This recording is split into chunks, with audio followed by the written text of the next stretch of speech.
Di dalam mobil juga tergeletak HP Sierra yang ternyata menyimpan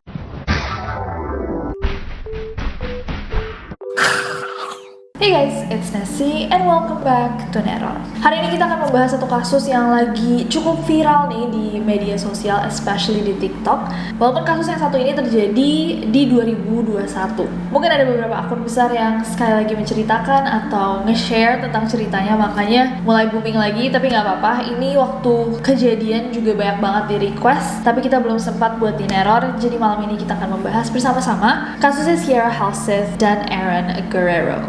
Umumnya jatuh cinta itu adalah sesuatu yang menyenangkan dan bikin dunia tuh terasa lebih berwarna dan hidup tuh terasa lebih bermakna kalau kata Ai. Tapi kalian pasti juga pernah nih mendengar ungkapan bahwa cinta itu buta. Dan gak cuman buta, cinta juga bisa membutakan orang. Karena terkadang, banyak sebenarnya yang gak terkadang, most of the time, cinta itu mampu membuat orang melakukan hal-hal yang gila, yang bodoh, yang akan disesali di kemudian hari. Dan kita bisa belajar juga untuk lebih menggunakan otak kita ketika mencintai dari kasus yang kita akan bahas malam ini, di mana dua remaja yang sedang jatuh cinta mampu melakukan hal yang sangat gila, bahkan pada orang tuanya sendiri.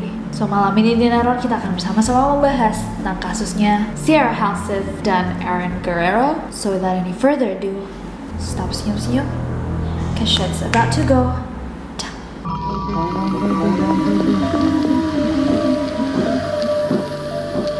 Oke, Sierra Halseth ini adalah seorang remaja kelahiran 2005 dari pasangan Daniel Halseth dan Elizabeth Hale-Gillian. Mereka bertiga nih dan dua kakaknya Sierra itu tinggal di sebuah rumah di Las Vegas, Nevada, Amerika Serikat. Pada tahun 2010, sang ibu Elizabeth itu terpilih untuk menjadi senator negara bagian Nevada, dan di tahun berikutnya Daniel itu menggugat cerai Elizabeth. Nah, setelah Elizabeth sama Daniel ini bercerai, sebenarnya hak asuhnya Sierra itu jatuh kepada Elizabeth, sang ibu. However, for one reason or another, Sierra tuh malah tinggalnya sama sang ayah. Nah, katanya Elizabeth, Daniel ini sebelumnya tuh sempat berjanji bahwa dia akan mengembalikan Sierra ke ibunya, tapi hal itu nggak pernah terjadi. Jadi Sierra tuh tetap tinggal sama Daniel. Elizabeth juga sempat nih ngadu ke hakim. Dia bilang bahwa Daniel ini sama lingkungan rumahnya itu tidak sehat untuk anaknya Sierra. Dia juga bilang ke hakim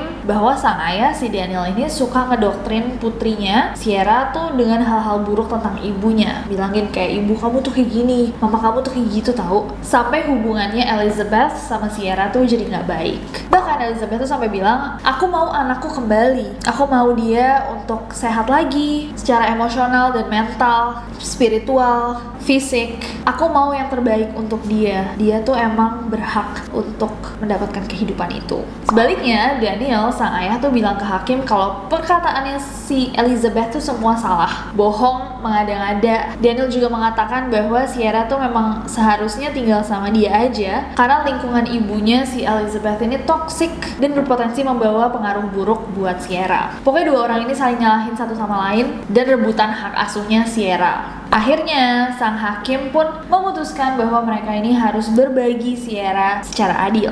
Kayak aset ya Sierra. Nah, pada Juni tahun 2020, Sierra ini mulai nih ketemu sama cowok yang namanya Aaron Guerrero. Aaron Guerrero ini adalah seorang remaja cowok yang umurnya 2 tahun di atas Sierra, jadi umurnya 18 tahun. Dan Sierra ini kayak jatuh cinta pada Aaron. Nah, sejak awal ayahnya Sierra tuh emang gak merestui hubungan mereka berdua ini. Beberapa kali bahkan Daniel tuh bilang ke Sierra kayak, ih kamu putus aja deh dari Aaron. Apalagi setelah Daniel tahu kalau Aaron sama Sierra itu punya plan, punya rencana untuk pindah ke Los Angeles. Tapi walaupun dilarang kayak apapun, Sierra tuh tetap kayak gak menuruti ayahnya karena dia suka banget sama si Aaron ini. Nah, dari situlah ada konflik nih antara Sierra sama Daniel. Hingga suatu hari hal yang sangat naas pun terjadi. Dan ini adalah kronologi dari hari itu.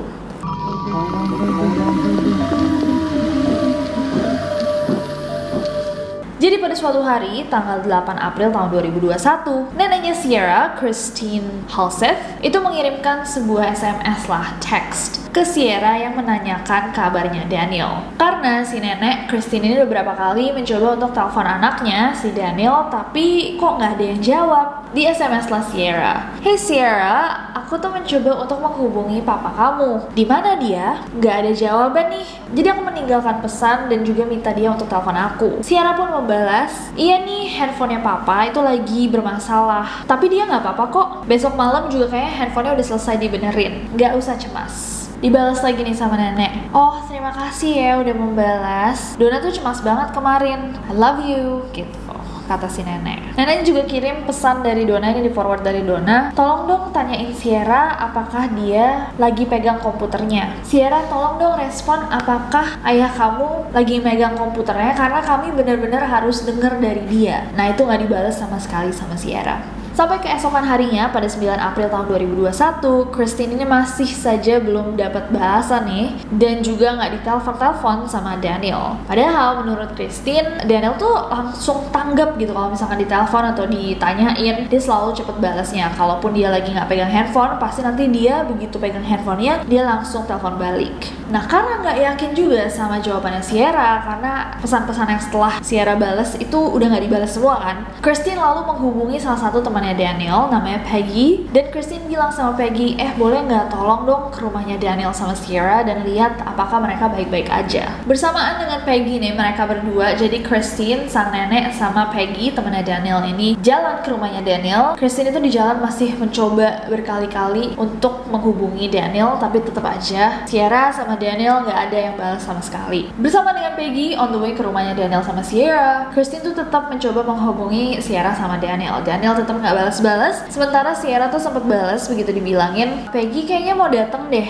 ke rumah untuk ngecek. Ini ridiculous banget, ini konyol banget. Kita semua cemas," gitu kan. Sierra sempat membalas bilang, "Iya, Peggy datang." Christine bilang, "Tolong dong, bisa nggak minta ayahmu untuk menghubungi aku?" Katanya Sierra, "Iya, tapi Peggy minta dia untuk telepon Peggy dulu. Dia sekarang lagi mandi." Sampai Christine tuh bilang, "Sierra, aku bener-bener pengen ngomong sama anakku. Apa problemnya di sini? Apakah aku harus telepon polisi? Joey sama Peggy ini lagi on the way. Kenapa kamu ngelakuin ini? Sekarang polisi sudah ikut campur. Tolong kontak salah satu anggota keluargamu, bahkan mamamu, cepetan kontak," gitu. Nah, di sini ternyata Sierra tuh udah bohong. Begitu Peggy sampai di rumah mereka, Sierra itu udah nggak ada. Rumah juga ditinggalkan dalam keadaan tidak terkunci sama sekali. Dan pas Peggy masuk ke rumahnya, dia mencium ada bau gosong yang sangat-sangat menyengat, menyerbak dari dalam rumah. Di situ dia udah mulai cemas kan. Dia kayak, ini apa, ini bau apa? Gitu dia masuk. Betapa terkejutnya dia waktu dia menemukan Daniel tergeletak di samping pintu garasi dalam keadaan yang sudah tidak bernyawa dan gosong terbakar dari ujung kepala sampai ujung kakinya. Di saat itu yang ada di pikirannya Peggy hanyalah ini, "I hope he didn't see his daughter hurting him. I know he loved his 3 daughters very much. Aku harap dia tidak melihat ketika anaknya menyakiti dia, karena aku tahu bahwa dia sangat mencintai ketiga anaknya."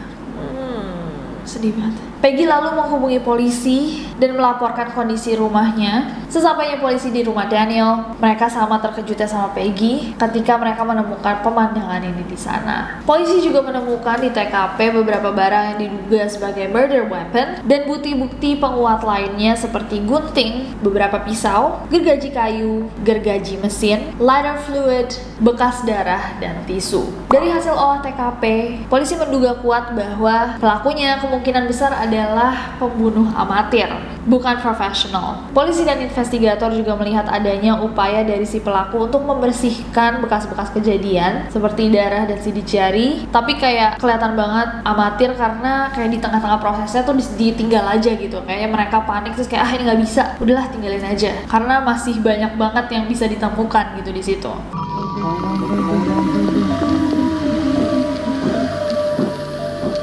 Kita masuk sekarang ke investigasinya. Jadi berdasarkan laporan forensik ditemukan lebih dari 70 bekas tusukan dan sayatan, termasuk diantaranya adalah 42 di bagian kepala, leher, dan badan. 3 dari luka tusukan di badan itu terlihat sangat-sangat dalam sampai menembus ke paru-paru. Bahkan setelah Daniel itu meninggal, jadi ditemukan bahwa pelakunya ini tetap aja kayak wah, nusuk-nusuk dan menyayat tubuhnya Daniel dengan tak terkendali, dan setelah puas baru si pelaku ini membakar jasadnya Daniel sampai gosong. Nah, selain barang-barang yang tadi aku sebutin, polisi juga menemukan struk pembelanjaan dari Winco dan Home Depot, serta beberapa bukti transfer ATM gitu dari kartu debitnya Daniel. Dari bukti-bukti yang ditemukan di TKP dan juga struk belanja dan ATM transaction tadi, polisi kemudian mempersempit investigasi mereka dan fokus kepada satu-satunya orang yang tinggal bersama si Daniel, yaitu Sierra. Dari keterangan saksi, CCTV, dan histori teleponnya diketahui bahwa pada 8 April tahun 2021, Aaron dan Sierra tuh keluar rumah untuk bertemu dan pergi bersama. Dari CCTV-nya Winco, Sierra itu terlihat membeli 1 botol besar pemutih pakaian, sedangkan dari CCTV-nya Home Depot, Aaron itu terlihat membeli banyak barang seperti gergaji, korek api, sarung tangan, serta lighter fluid. CCTV jalan juga menunjukkan saat dimana Aaron sama Sierra itu keluar dari komplek perumahan TKP dengan menggunakan Nissan Altima warna biru tua milik Daniel. Astaga, dia pakai mobil korban. Akhirnya setelah pencarian dan pemantauan, Aaron dan Sierra itu berhasil ditangkap di Salt Lake City, Utah saat mereka sedang transit di stasiun kereta untuk menuju ke Los Angeles. Mereka berencana untuk kawin lari ke Los Angeles, tapi untungnya berhasil ditangkap sama polisi dan didakwa atas kasus pembunuhan, konspirasi, pembakaran, perampokan, dan penipuan penggunaan kartu kredit. Polisi kemudian mengamankan 2 orang ini dan memeriksa mobil serta seluruh barang-barangnya Aaron sama Sierra. Tega banget gak sih pakai mobilnya Daniel? Saat dibuka, polisi menemukan karpet yang berlumuran darah terlipat di dalam bagasi mobil Nissan tersebut. Di dalam mobil juga tergeletak HP Sierra yang ternyata menyimpan sebuah video vlog yang later on ini menjadi salah satu bukti terbesar dan terkuat untuk menyimpulkan bahwa mereka lah tersangka dari kasus pembunuhan ini. Ini guys, salah satu vlog terjijik yang pernah aku tonton kayak I don't know what to say. Welcome back to our YouTube channel. After Day murdering, day 3 after murdering somebody. Wow! Don't put that on camera. It was worth it. And we had sex a lot today. And no bleeding this time. Yeah. cringe AF. Otaknya tuh bener-bener kayak cinta mati otaknya. Kayak it doesn't bleed anymore, jijik banget. Sierra juga didakwa sebagai orang dewasa karena menurut undang-undang negara bagian Nevada, siapapun yang berusia 16 tahun ke atas yang dituduh melakukan pembunuhan secara otomatis didakwa sebagai orang dewasa. Namun dia tetap dianggap belum cukup umur untuk menghadapi hukuman mati. Meanwhile, Aaron yang umurnya 18 tahun kemungkinan besar akan dijatuhi hukuman mati. So itulah tadi kasusnya Sierra Halseth dan Aaron Gurrow. Kayak cinta, mikirnya udah kayak ini wah gila romantis banget gak sih, kita melarikan diri demi cinta, membunuh seseorang, melawan hukum, dan ujung-ujungnya kepisah juga seumur hidup, dua-dua di penjara. Gak bisa normal-normal aja gitu. Itulah juga kita tuh kadang-kadang harus disadarkan, ngapain aku yang ngasih seakan aku ngerti cinta. Makanya nurut aja sama orang tua. Kalau misalkan orang tua ada perasaan gak enak gitu, turutin aja. Buat apa juga, kayak dia senang-senangnya sebentar, cintanya sebentar, abis itu juga gak berlangsung lama gitu. Kehidupannya Sierra mandek di penjara, Aaron sebentar lagi dia kira Romeo and Juliet. Aku mau dengar dari kalian, apa hal tergila yang kalian pernah dengar orang lakukan untuk cinta? Coba komen di bawah dan ceritakan di bawah. Aku gak sabar untuk membaca kisah-kisah bucin kalian bersama NCC, biar kita semua bisa kayak why? Belajarlah dari kasus ini, belajarlah dari kasus-kasus lainnya, dan ya komen di bawah apa aja yang kalian mau dan request untuk video-video selanjutnya. Terima kasih semua yang udah request kasusnya Sierra sama Aaron ini, very crazy case. Dan komen di bawah kasus-kasus yang gak kalah seru. But other than that, I hope that you guys enjoyed this video. Kalau misalnya kalian suka video, klik like ya, follow aku di Instagram dan Twitter, gampang banget, Nancy Jajaja. Dan subscribe ke channel ini juga, nyalain notification-nya biar kalian tahu kalau misalkan aku upload video baru. Karena aku gak sabar buat ketemu kalian lagi. Bye-bye!